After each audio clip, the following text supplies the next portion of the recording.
tu consuelo, esperanza y tu amor. Ven, niño Dios, ven Salvador.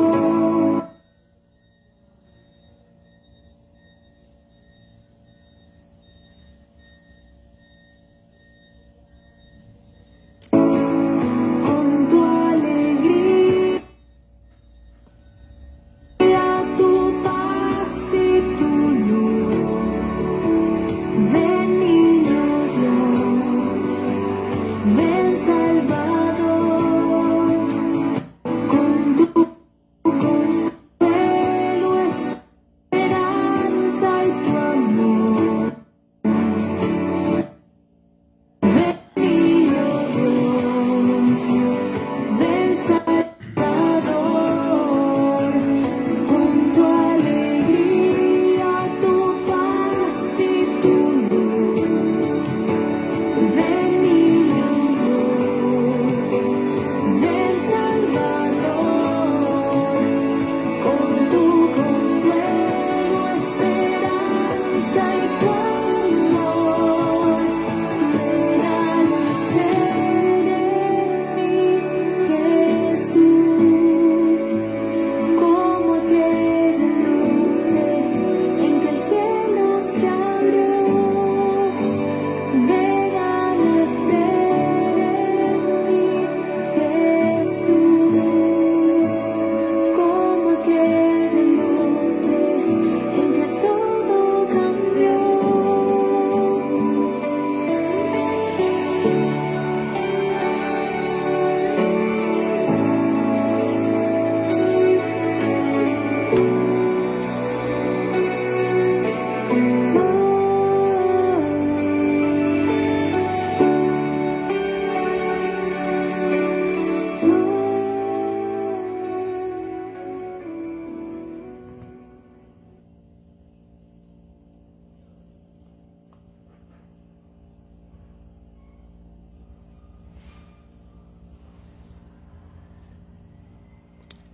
¿Qué tal? Muy buenas tardes a todos, hermanos. Estamos ya en este jueves 6 de enero, tradicionalmente en las familias, pues el Día de Reyes, ¿verdad? Famosísimo Día de Reyes, que celebramos pues este encuentro de los magos de Oriente, Melchor, Gaspar, Baltasar, ¿verdad? Que así nos enseña la tradición. Y pues estamos en el tiempo de la iglesia, en la semana después de la Epifanía. Muy buenas tardes tengan todos ustedes. Nos llegamos a este mediodía y pues un saludo cordial a todos y a cada uno. Hoy en esta catequesis que nos llama, estamos entrando ya a esta cuarta parte de estas catequesis que hablan sobre el perdón. La última vez hablábamos precisamente sobre la importancia de la divina misericordia. Pues hoy quiero compartir con ustedes en esta reflexión, en esta cuarta parte sobre el misterio, ¿verdad? El misterio del perdón. Pues ¿por qué perdonar? ¿Cuántas veces no nos hemos preguntado lo mismo? Es que ¿por qué tengo que perdonar? ¿Por qué la iglesia me dice que el que perdone? ¿O por qué a veces me siento obligado a perdonar? ¿Por qué perdonar? ¿Es necesario perdonar? ¿No es necesario? ¿Me hace bien? ¿Me hace mal? Yo creo que muchas veces nos hemos preguntado esto, si debemos de perdonar o no, si debe de ser necesario o no. Y pues bueno, hoy quiero brevemente tratar en esta catequesis por qué la importancia de perdonar, por qué la importancia de brindarnos esta liberación. ¿Por qué perdonar? La pregunta tiene su lógica. Si es tan difícil perdonar, bueno, pues al menos ciertas ofensas, ¿qué necesidad tengo de perdonar? Ahora, ¿vale la pena perdonar? ¿O qué beneficios trae consigo el perdón? Creo que en cuestión del perdonar, si debe de nacer del corazón, si debe de ser por obligación, por qué habremos de perdonar, pues son preguntas muy válidas. Es necesario saber por qué a veces hacemos las cosas, pero no hay que enfrascarnos cuando no encontremos a lo mejor alguna respuesta, ¿sí?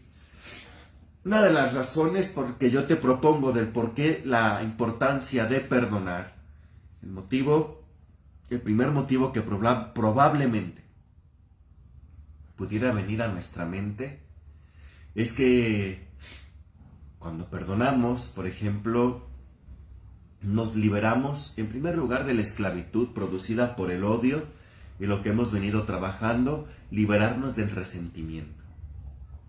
¿Para qué? Pues para recobrar la felicidad que había quedado bloqueada, que dejamos a un lado por estos sentimientos, ¿verdad? Que llegaron a desplazar.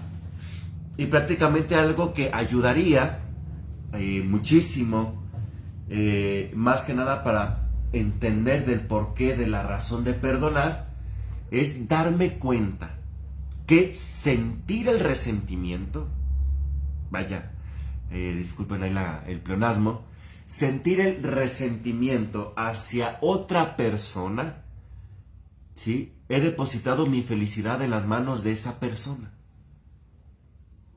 Es decir, que la felicidad no estaba en mí.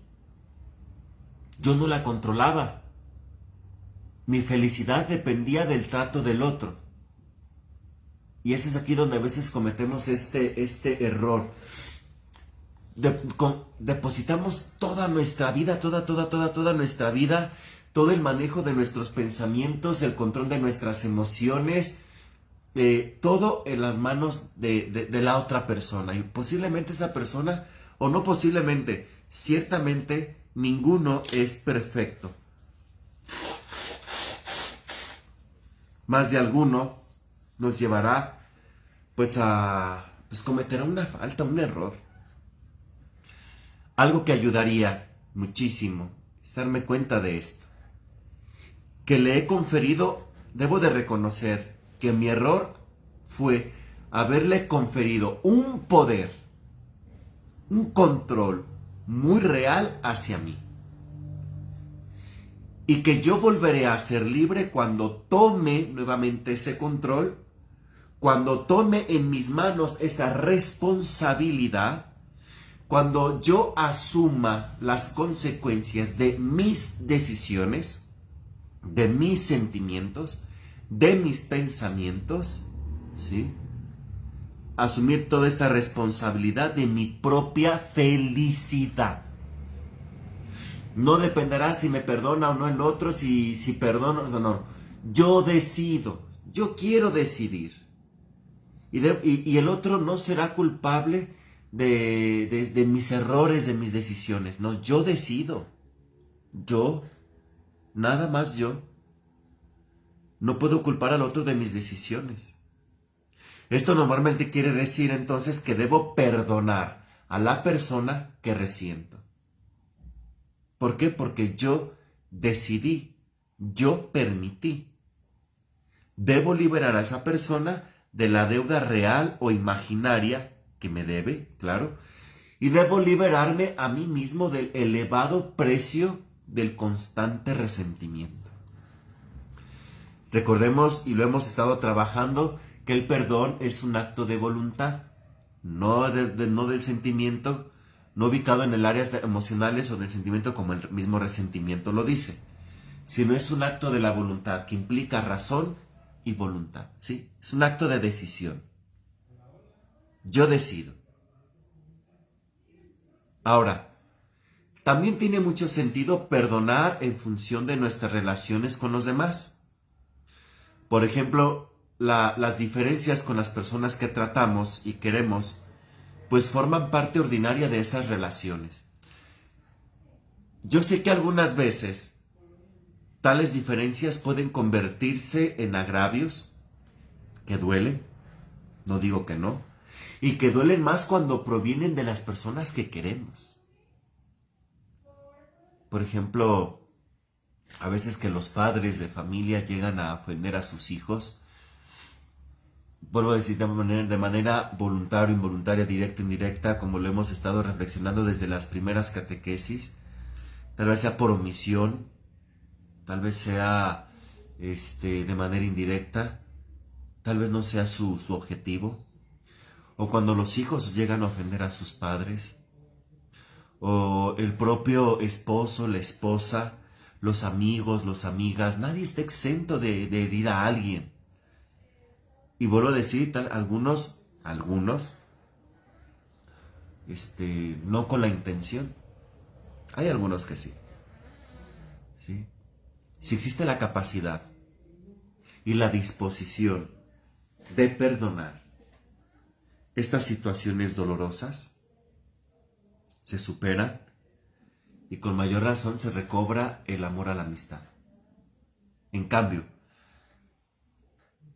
si no perdono, si yo decido no perdonar o tengo una idea contraria a lo que es el perdón, primero el amor se enfría. Incluso puede quedarse convertido, a veces podemos convertirlo en odio. Y la amistad, así con todo el valor que encierra, puede perderse, ya no recobrarse. O sea, que prácticamente si no perdono, en lugar de ganar, voy a perder. Yo les he dicho, les he preguntado muchas veces, ¿qué ganas con no perdonar? La otra persona no va a sufrir y si llegara a sufrir, sufrirá menos que tú. El otro sufrirá la indiferencia o la privación de tu palabra, de tu trato. Pero tú eres la que va a estar ahí dándole vueltas, creándote ese dolor de estómago, ese mal sabor de boca, esas indisposiciones, ese mal humor. O sea, prácticamente en lugar de ganar, vas a perder. Ahora, ¿valdrá la pena perder la paz, la tranquilidad por no perdonar? De estos motivos, además de estos motivos para perdonar, que debemos de ser muy conscientes, existen razones que podríamos llamar razones sobrenaturales, porque pues bueno, en primera vienen de Dios y de ninguna manera se contraponen a lo que les dije hace un momento, sino que al contrario, nos refuerzan, nos complementan. Hay algunas situaciones extremas en las que algunos argumentos humanos resultan así insuficientes para perdonar. Claro, podrá decir uno está en todo su derecho, pero entonces se hace aquí necesario recurrir a este otro nivel trascendente para encontrar el apoyo que falta. ¿Cuáles son estas razones? Primero, Dios nos ha hecho libres. Y por tanto nos dio la capacidad de amarle. Aunque también tenemos la capacidad de ofenderle. Si es que pecamos. Si optamos por ofenderle, Él nos puede perdonar. Pero para que Dios nos perdone, no como requisito, o sea, sino porque porque debemos de salir beneficiados nosotros. Podremos adquirir ese perdón si nosotros nos arrepentimos, si reconocemos nuestra falta.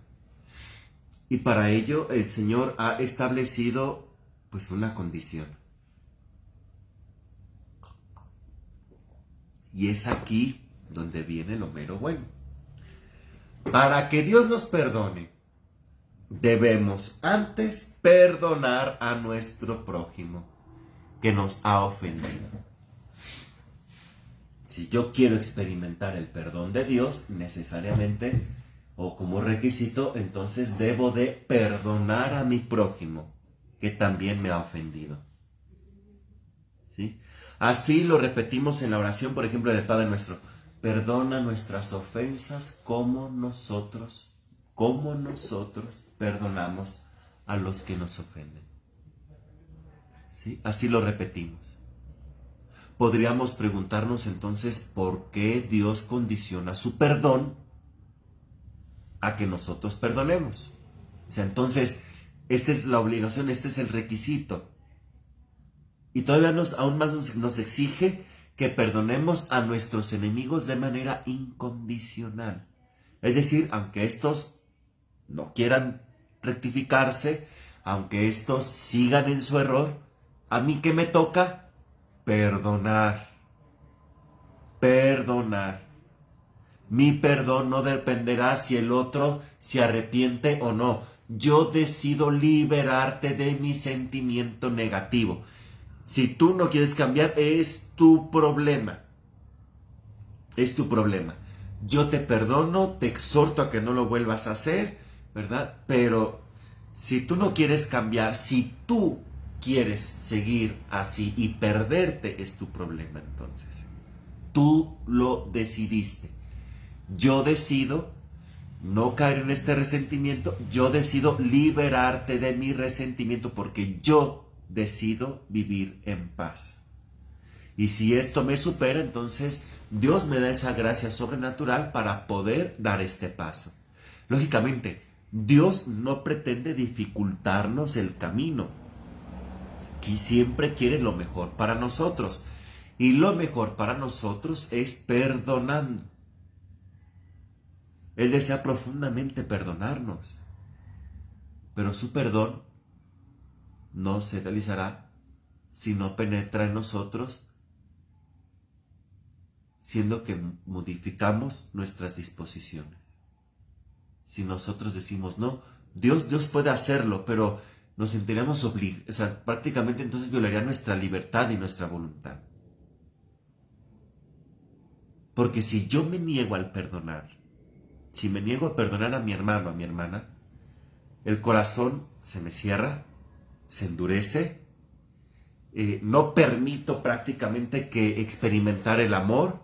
Si no permito, no es que no quiera, digo no pueda, es que yo no quiero, ¿sí? Yo decido cerrar mi corazón para que el perdón divino no entre. Pero si yo decido verdaderamente abrirme a su amor, si yo decido precisamente experimentar la intervención de Dios en mi decisión, pues la ayuda la voy a tener, ¿sí? Y el perdón divino puede entrar y se refleja en ese acto de perdón libremente. No me siento obligado, perdono libremente a quien me ha ofendido. Y no solamente alguna vez y de manera aislada, no. Será de manera reiterada. Constantemente descubriré que perdonando puedo estar tranquilo y puedo liberarme de la esclavitud del odio, del resentimiento. Yo decido liberarme. Esa es el resultado o el fruto cuando uno abre su corazón a esa herramienta, esa misericordia de Dios. Porque, bueno, de una vez les digo, porque tal vez no es tan difícil perdonar solo una gran ofensa. Pero, ¿cómo olvidar las provocaciones incesantes de la vida cotidiana? ¿Cómo perdonar cuando la persona no decide corregirse? ¿Cómo perdonar cuando la persona se ensaña con nosotros? Cuando su agravio es constante. ¿Cómo perdonar entonces de manera permanente a una suegra dominante, a un marido, a una esposa fastidiosa, a una persona, a una esposa regañona, a un esposo indiferente, a una hija, a un hijo egoísta, a los hijos mentirosos, a los rateros, a los secuestradores, a los narcotraficantes? ¿Cómo perdonarlos de manera permanente? ¿Cómo hacerle? ¿Cómo perdonar a mi yerno que conmigo es una cosa, allá afuera es otra y con mi hija es otra? A mi nuera que conmigo es una cosa, conmigo otra y acá en otra no. ¿Cómo hacerle para que no me afecte? A mi modo de ver, yo creo que es posible conseguirlo recordando nuestra situación, comprendiendo primero el sentido de estas palabras en nuestras oraciones, por ejemplo, de cada noche. Perdona nuestras ofensas así como nosotros perdonamos. Solo en estas condiciones podemos ser perdonados. O sea, si yo perdono, yo te perdono como yo deseo ser perdonado, como yo quiero ser perdonado.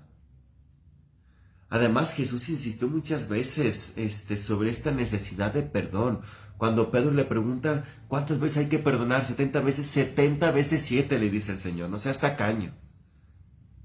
Para el cristiano estas enseñanzas es una razón poderosa a favor del perdón, que están dictadas por Jesús. Ahora, hablar de perdón, o sea, Jesús, que estando en plena cruz, si se animó a perdonar, ¿qué más me queda a mí? Pero Jesús es el modelo precisamente a seguir para quien tiene fe en Él. No solo predicó el perdón, sino que lo practicó muchísimas veces. Por eso en su vida encontramos abundantes hechos en los que pone de manifiesto pues su facilidad para perdonar, lo cual es probablemente la nota mejor que expresa que hay amor en el corazón.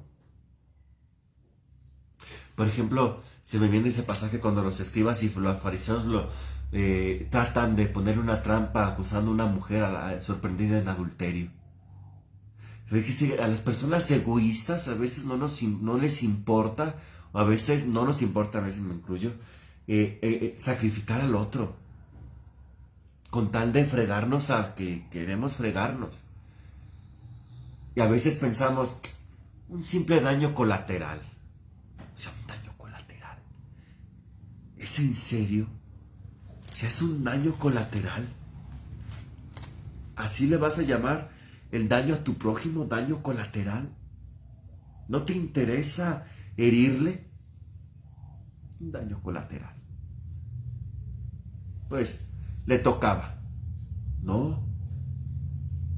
Jesús lo que hace, ¿qué es? La perdona. Y todavía, en una expresión así de liberación, le aconseja, no peques más.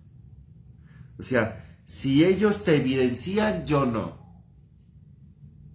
No peques más. O cuando le llevan al paralítico, ¿verdad?, en una camilla para que lo cure, Jesús, antes de curarlo, ¿qué es lo que hace? Le perdona sus pecados. O cuando Pedro lo niega 3 veces, cuando Jesús resucita,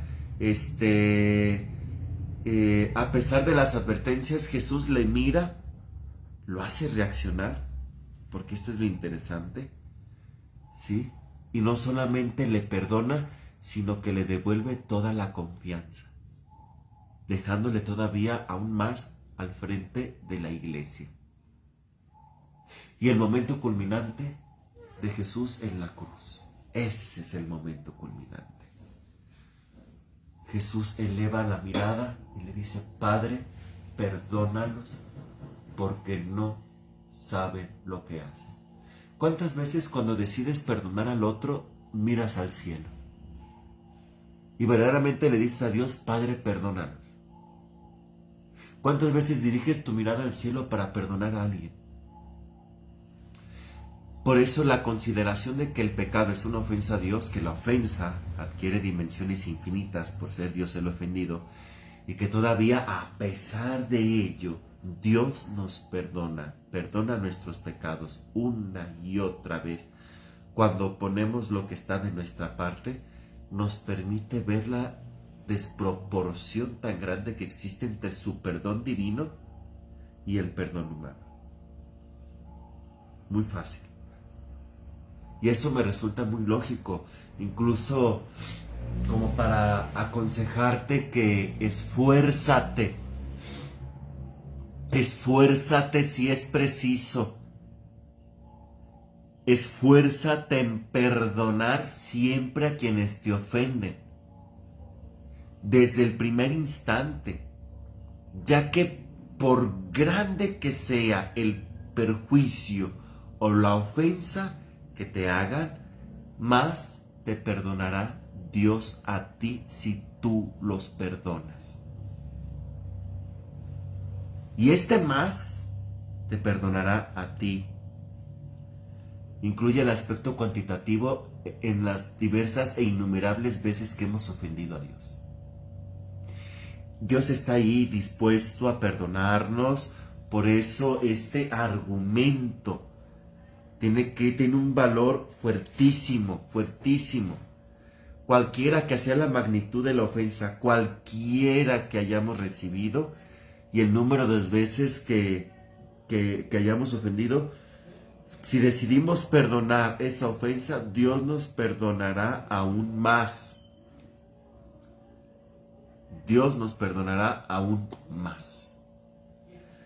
¿Hasta dónde perdonar? ¿Hasta dónde entonces debo de perdonar? Hay ofensas que permanecen imperdonables por su magnitud. Hay ofensas que decimos jamás, jamás te voy a perdonar. Por recaer en personas inconscientes o por las consecuencias que de ellos siempre deriva. Humanamente hablando, no encontraríamos prácticamente justificación suficiente para perdonar una ofensa grandísima. Jamás. Un secuestro, una traición, una mentira, qué sé yo. Porque es que el perdón no se puede entender en toda su dimensión, en todos los casos, con esquemas simplemente de pensamiento humano. Solo desde la perspectiva de Dios podemos comprender que incluso lo que parece imperdonable, lo que para mí yo pienso que no puedo perdonar, puede ser perdonado.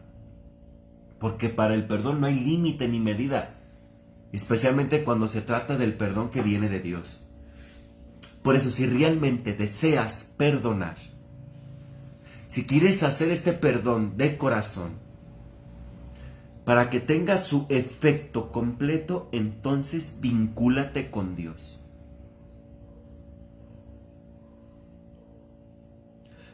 Por ahí el Papa Juan Pablo II sacudió a la humanidad.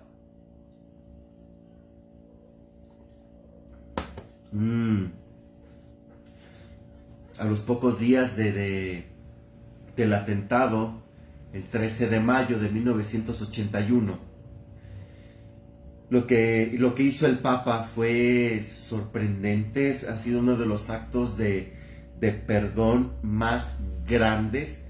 No digo que sea el único, es uno de los más grandes. Hay otros tantos que encontramos en la historia de la humanidad. Que el Papa, en cuanto sale del hospital, visitó personalmente a su agresor, a este personaje Ali Akka, lo abrazó y posteriormente el Papa le dijo: le he hablado como se le habla a un hermano que goza de mi confianza, y es aquí donde viene lo fuerte, y al que yo he perdonado.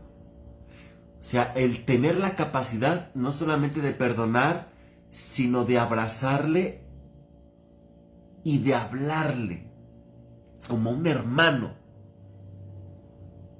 Esta universalidad del perdón incluye también ofensas que más nos cuestan perdonar. Por ejemplo, cuando a las personas que amamos y que nos han herido, emocionalmente experimentamos en estos casos que si perdonamos a quienes han cometido el abuso de mi amor, pienso que yo estoy traicionando el afecto que siento hacia la persona ofendida. Pero una vez más, será preciso no dejarnos llevar por el sentimiento. Recordamos que para perdonar debo de hacerlo con inteligencia y con voluntad. ¿Sí? Las dos herramientas que me llevarán a ejecutar el perdón. ¿Sí? Por eso no debo de dejarme llevar por el sentimiento, y más bien tratar de distinguir el afecto que siento hacia ese ser querido y la acción de perdonar. Y en la medida de nuestras posibilidades, bueno, procurar concretamente el amor buscando el bien de ambas partes. De manera que quien ha recibido la ofensa, y amamos naturalmente, mediante la ayuda y el afecto que le convenga de quien haya cometido la ofensa, pues a través del correctivo que facilite rectificar la conducta. A veces decimos que no tenemos herramientas, o a veces la ausencia de límites y medida en el perdón incluye también volver a perdonar cada vez que la ofensa se repita. 70 veces 7. Ahora, no hay que confundir, porque solemos caer a veces en esto, no confundir el perdón con la condependencia. No. ¿Es cierto que debemos perdonar 70 veces 7? Sí. Es una realidad que debemos perdonar todas las veces que somos ofendidos. Sin embargo, también debemos de ser cautelosos. ¿Por qué lo digo? Debemos de ser conscientes de la dignidad de nuestra persona, de la protección, de la salvaguarda de mi integridad, así como la protección y la salvaguarda de la integridad de las personas que están a nuestro cuidado. Por eso, cuando yo perdono, cuando yo cancelo una deuda moral, ¿sí?, no significa que debamos exponernos a un peligro constante y latente. Si yo sé que al perdonar la persona no se corrige, no estoy llamado a estar con esa persona. Padre, yo le perdono, pero yo sé que no va a cambiar. ¿Puedo retirarme de esa persona? ¿Puedo dejarle de hablar?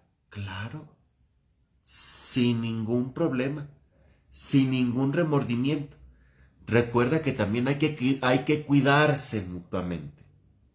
Cuando una persona agrede repentinamente, porque cuando una persona de verdad es una y otra y tras otra, de una manera violenta, física, verbal, a nosotros o a las personas que están a su alrededor, pues ese afecto, ese cariño de alguna adicción padecida por el agresor, pues bueno, sí es importante cancelar la deuda, sí es importante perdonar, pero para estar en paz con aquella persona y con Dios, así como con nosotros mismos, es preciso tomar las precauciones, las medidas que sean necesarias para nuestra protección.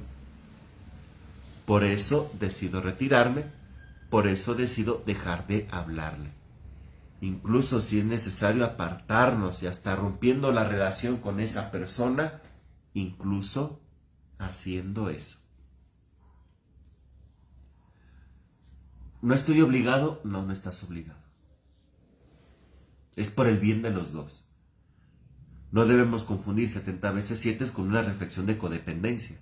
Es que debo de perdonar, pero debo de seguir ahí. Debo de perdonar, pero debo de aguantar. No, no, no, no. El Señor lo dice, cuando corrijas a alguien, cuando perdones a alguien, o cuando corrijas, porque el perdón viene con la corrección, hazlo de manera apartada. Y si no, con alguien. Y si no, con dos o tres, y si no, aléjate de él. Aléjate, dice el Señor. Por eso no debemos de crear un acto de codependencia, una adicción. Yo perdono, pero si yo en conciencia sé que la persona lo va a seguir haciendo, entonces tranquilamente me retiro. Tranquilamente. ¿Sí?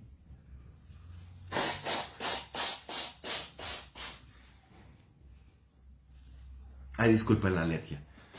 Por eso quiero proponerte una reflexión que me gustaría que te hiciera pensar. Del por qué perdonar. Quiero que reflexiones precisamente y que tomes en serio esto de por qué debes de perdonar. ¿Sí? Aunque la persona no acepte tu perdón, tú cumples con tu obligación de perdonar. No necesariamente al perdonar el otro te tiene que perdonar. Al fin y al cabo también es decisión del otro.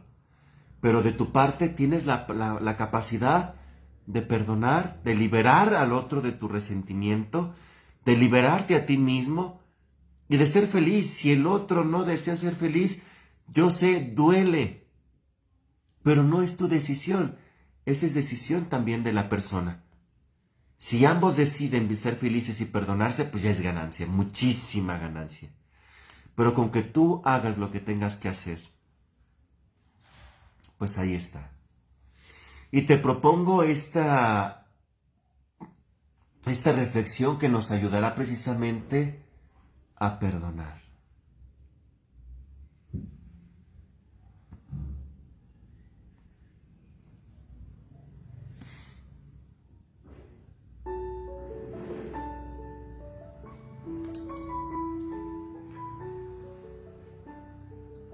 Si perdonas en nombre de Cristo, debes hacerlo como Él. Si perdonas en nombre de Cristo, debes hacerlo como Él. Qué difícil. Pero hay que intentarlo porque Cristo quiere perdonar. Él y el hombre necesita ser perdonado. Y tú puedes dar ese perdón. No te canses de perdonar como Cristo. Aunque falte mucho para igualar el modelo, no te canses. Y si además lo tratas de hacer como Él lo haría, 1000 veces. Necesitan tus hermanos sentir la mano de Cristo en el hombro, el beso de Dios en la frente, la mano que enjuga las lágrimas. Tú eres esa mano, tú eres ese beso de Dios. Intenta hacerlo como Dios. Si perdonas como Él, Él te perdonará y te perdonarán. Si enjugas las lágrimas con idéntica ternura, ellos te amarán. Si les besas en la herida purulenta, sanarán. Qué difícil, pero tienes que intentarlo. Aunque al principio no te salga bien, intenta hasta que seas de verdad ese Cristo en la tierra. Ese Cristo que los hombres odian y que sin embargo necesitan más que el pan y el vino. Te necesitan. Te necesitan. No te escondas de ellos, aunque solo en el cielo te lo agradezcan. Yo sé que tu corazón debe acostumbrarse a amar y hacerlo con gusto y con amor. Tu corazón debe aprender a perdonar mucho, a perdonar con amor. Si perdonas en nombre de Cristo, debes hacerlo como Él.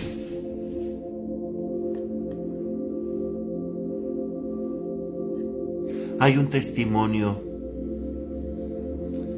del cardenal Francisco Javier Nguyen Van Thuan. Era el año de 1975. François Xavier Nguyen Van Thuan fue nombrado por el Papa Pablo VI arzobispo de Ho Chi Minh, la antigua Saigón, porque el gobierno comunista definió su nombramiento como un complot. Y 3 meses después de haber sido nombrado cardenal, lo encarcelaron. Durante 13 años, 13 largos años, estuvo encerrado en las cárceles vietnamitas, de los cuales 9 años los pasó en régimen de aislamiento. Una vez liberado, fue obligado a abandonar Vietnam, a donde no ha podido regresar. Y ni alcanzó a regresar. Ni siquiera para ver a su anciana madre. Él fue el presidente entonces del Consejo Pontificio para la Justicia y Paz en la ciudad de Roma.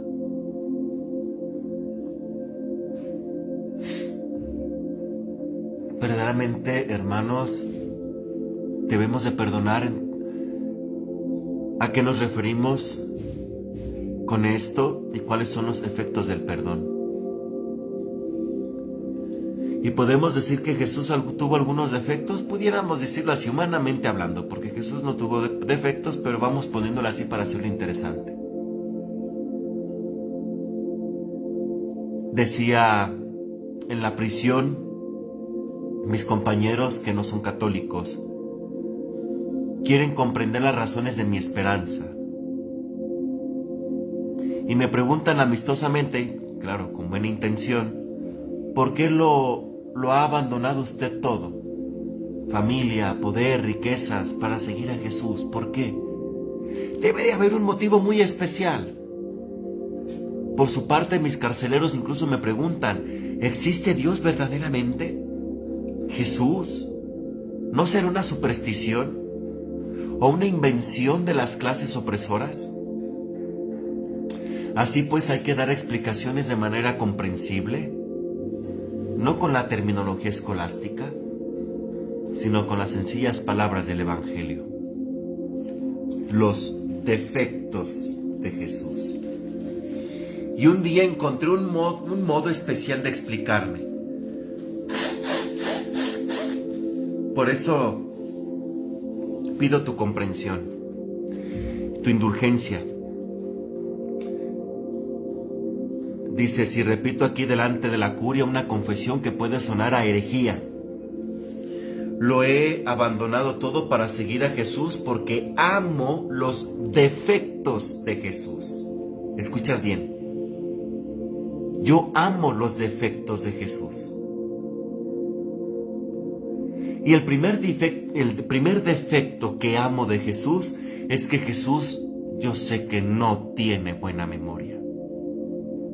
En la cruz, durante la agonía, Jesús oyó la voz del ladrón a su derecha cuando le dice, acuérdate de mí cuando vengas en tu reino. Claro, si hubiera sido yo, le habría contestado, no te olvidaré, pero tus crímenes debes de pagar por ellos. Al menos te voy a dejar 20 años en el purgatorio. Pero Jesús le mira y todavía le dice, desde hoy estarás conmigo en el paraíso. Él olvida todos los pecados de aquel hombre. Los olvidó. Todos completos. Algo análogo sucede con la pecadora que derramó perfume en sus pies. Jesús no le pregunta nada sobre su pasado o cuánto le salió, de dónde salió el dinero para pagar ese perfume. Si Jesús simplemente la ve y le dice, quedan perdonados sus muchos pecados porque mostró mucho amor. La parábola del hijo pródigo nos cuenta que de vuelta a casa paterna prepara su corazón. Padre, he pecado contra el cielo y contra ti. No me trates como tu hijo, trátame como tu jornalero. Pero cuando el padre lo ve llegar de lejos, inmediatamente olvida su pecado. Olvida todo.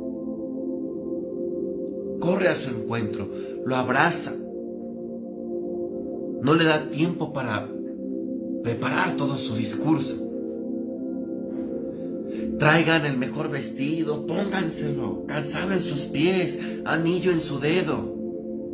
Hagamos una fiesta. Porque este hijo mío estaba muerto y ha vuelto a la vida. Lo hemos perdido. Se había perdido y lo hemos encontrado. Jesús no tiene buena memoria. Y el segundo defecto que yo admiro de Jesús es que Jesús tampoco sabe de matemáticas. Porque si hubiera hecho un examen de matemáticas, quizá lo hubiera suspendido.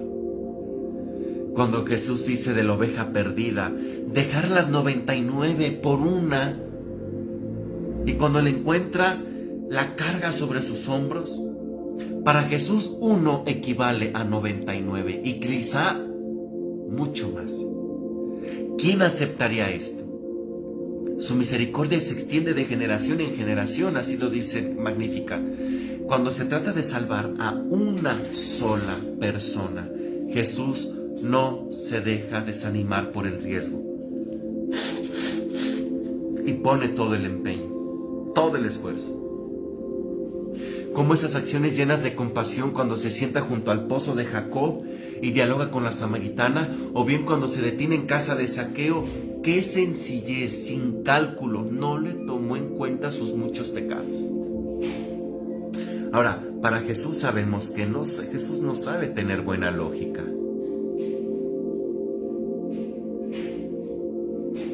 Una mujer que tiene 10 dracmas, que pierde una, no enciende la lámpara y barre toda, y cuando la encuentra hace una fiesta y le dice: aquella moneda que había perdido la he encontrado, alégrense conmigo.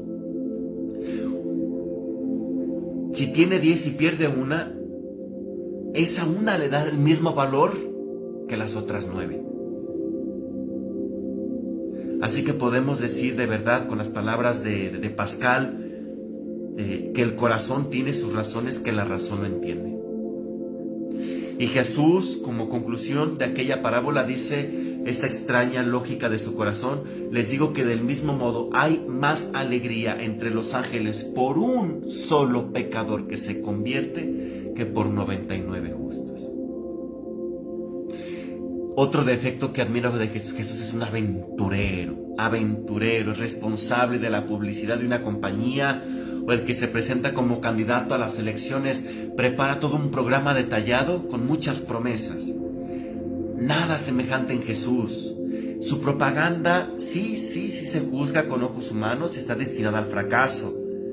Pero Él promete a quien le sigue procesos, persecuciones. A sus discípulos que lo han dejado todo por Él, no les asegura ni la comida, ni alojamiento, ni bienes, pero les asegura el cielo. Se los asegura. Les dice de vivir estas bienaventuranzas. Jesús no entiende ni de economías ni de finanzas. Para Él, lo mismo que el primer jornalero, cuando llama a los viñadores, al último le da lo mismo que al primero. Para todos es igual. A todos los ama igual. Y a menudo en mi vida he pedido varias veces, así como Sor Faustina, a la Divina Misericordia, que me haga comprender la misericordia de Dios. Debemos de pensar en esto. Contemplemos juntos el misterio de este amor misericordioso.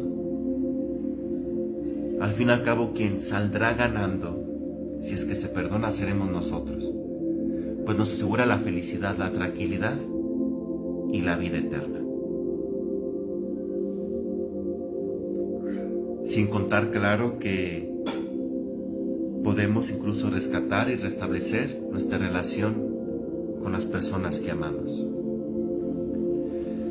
El ángel del Señor anunció a María y concibió por obra del Espíritu Santo. Dios te salve María, llena de gracia, el Señor es contigo, bendita eres entre las mujeres, y bendito el fruto de tu vientre Jesús. Santa María, Madre de Dios y Madre nuestra, ruega por nosotros pecadores, ahora y en la hora de nuestra muerte. Amén.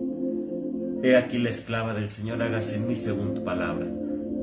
Dios te salve María, llena eres de gracia, el Señor es contigo, bendita eres entre las mujeres, y bendito el fruto de tu vientre Jesús.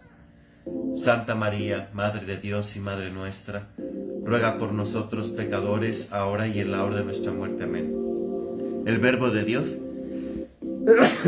se hizo carne y habitó entre nosotros. Dios te salve María, llena de gracia, el Señor es contigo. Bendita eres entre las mujeres y bendito el fruto de tu vientre, Jesús. Santa María, Madre de Dios y Madre nuestra, ruega por nosotros pecadores, ahora y en la hora de nuestra muerte. Amén. Ruega por nosotros, Santa Madre de Dios, para que seamos dignos de alcanzar las divinas gracias, promesas de nuestro Señor Jesucristo. Amén. Infunde, Señor, tu gracia a nuestros corazones, para que los que hemos conocido por el anuncio del ángel la encarnación de tu Hijo Jesucristo, por medio de su pasión y cruz, seamos llevados a la gloria de la resurrección. Por el mismo Cristo nuestro Señor. Amén. Gloria al Padre, y al Hijo, y al Espíritu Santo, como era en el principio, ahora y siempre, por los siglos de los siglos. Amén. Gloria al Padre, y al Hijo, y al Espíritu Santo, como era en el principio, ahora y siempre, por los siglos de los siglos. Amén. Gloria al Padre, y al Hijo, y al Espíritu Santo, como era en el principio, ahora y siempre, por los siglos de los siglos. Amén. Ángel de Dios, que eres mi custodia, que la soberana piedad me ha encomendado a ti, alúmbrame, guárdame, rígeme, gobiérname. Amén. Dale, Señor, el descanso eterno y luzca para ellos la eterna luz. Descansen en paz, así sea. Brevemente comparto sus comentarios, sus saludos. Bendecida tarde. Aquí están mis papás presentes, muchísimas gracias. Aquí están nos mando un corazoncito. Buenas tardes, mi chiquillo. Muchísimas gracias a mis papás. Muchas gracias. Asís Morgan, gracias, Señor, por este año nuevo, con tu misericordia. Amén. Aleluya. Muchas gracias. Esta oportunidad que el Señor nos da, ¿verdad? Gabriela Fuentes, buena tarde, Padre Toño. Un tema que sí es importante poner en práctica. Si es que deseamos ser felices, si es que deseamos alcanzar el cielo, si es que de verdaderamente somos hijos de Dios, así será. Ana Campechano, que también aquí está presente, muchísimas gracias, Ana. Saludo a ti, a tu esposo, a toda tu familia. Esperemos todos estén bien de salud. Pues quien desee experimentar la misericordia de Dios, recordemos, ahí está, ¿verdad? La confesión, la familia, los amigos. Rescatemos ese tiempo hermosísimo, ¿sí? Entonces, dice Ana, gracias por sus palabras, llegaron justo en el momento que las ocupaba. Gracias, Ana, no dejes de pedir por tu servidor, por el Padre Jesús. Pidamos al Señor verdaderamente esta gracia de perdonar. Brindémonos este regalo de Reyes. Regálate ese perdón. Regálate ese cofre de oro, el perdón que vale oro, el perdón que como mirra, ¿verdad?, sana y como incienso se eleva hasta el cielo. Es un perdón que vale el oro, que vale más que incienso y que vale más que la mirra. Y verás cómo el Señor multiplicará todo cuanto deseas en tu corazón. Que el Señor te bendiga. La bendición de Dios Todopoderoso, Padre, Hijo y Espíritu Santo, descienda sobre ti, te permanezca para siempre. Excelente tarde a todos. Buenos deseos.